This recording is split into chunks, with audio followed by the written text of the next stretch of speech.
तुम्ही 2100 रुपये म्हणालात, हा शब्द आहे एकनाथ शिंदेचा.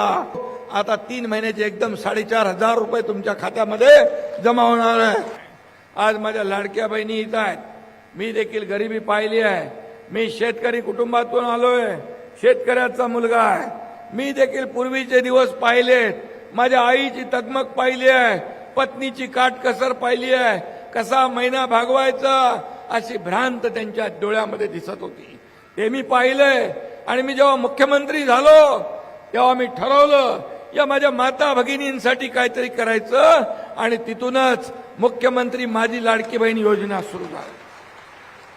अनेक लोकांनी विरोध केला, अनेक लोकांनी खोडा घातला, अनेक लोक कोर्टात गेले, परंतु तुमचा लाडका भाऊ एकनाथ शिंदे मुख्यमंत्री होता.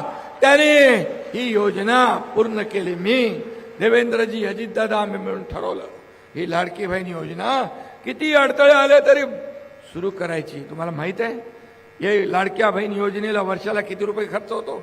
45,000 कोटी रुपये वर्षाचा खर्च. लोक हिम्मत करत नव्हते, पण मुख्यमंत्री एकनाथ शिंदे मी होतो आणि माझ्या सहकार्यांना दोन्ही उपमुख्यमंत्र्यांनी सांगितलं हा धाडसी निर्णय आपल्याला घ्यावाच लागेल. आणि तो आम्ही घेतला. योजना सुरू झाली. माझ्या लाडक्या बहिणी आपल्या प्रपंचाला आधार देऊ लागल्या, आपल्या प्रपंचाचं छोटं मोठं काम करू लागल्या.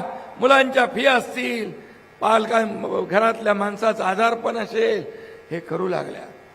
काही ठिकाणी गरीब कुटुंब आहेत. एक कुटुंब पाहिलं अतिशय दुर्गम रानामध्ये राहत होतं. एक त्यांचा मुलगा आणि 2 आई वडील. त्यांना विचारलं तुमचं कसं चाललंय? म्हणाले काय आम्ही भाताची शेती करतो, इथे भात शेती करतो. आणि बाकी काय?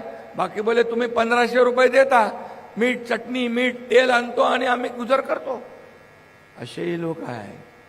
या गरीबाला मदतीचा हात देणारा निर्णय आम्ही घेतला. याचा आम्हाला आनंद आहे, समाधान आहे. आणि अनेक लोक निवडणूक काळामध्ये निवडणूक आयोगाला पत्र दिलं ही योजना बंद करा म्हणून, पैसे थांबवा म्हणून. पण मी तुम्हाला सांगतो आता 3 महिन्याचे एकदम 4500 रुपये तुमच्या खात्यामध्ये जमा होणार आहे. आणि मी हेही सांगतो कोणी माईकाला आला तरी माझ्या लाडक्या बहीण योजना कधीही बंद होणार नाही. उलट मला पत्रकार विचारतात तुम्ही 2100 रुपये म्हणालात वचननाम्यामध्ये. बोला हा बोललो, मी मुख्यमंत्री होतो, मी देवेंद्रजी अजितदादा आम्ही बोललोय, आम्ही ठरवलंय.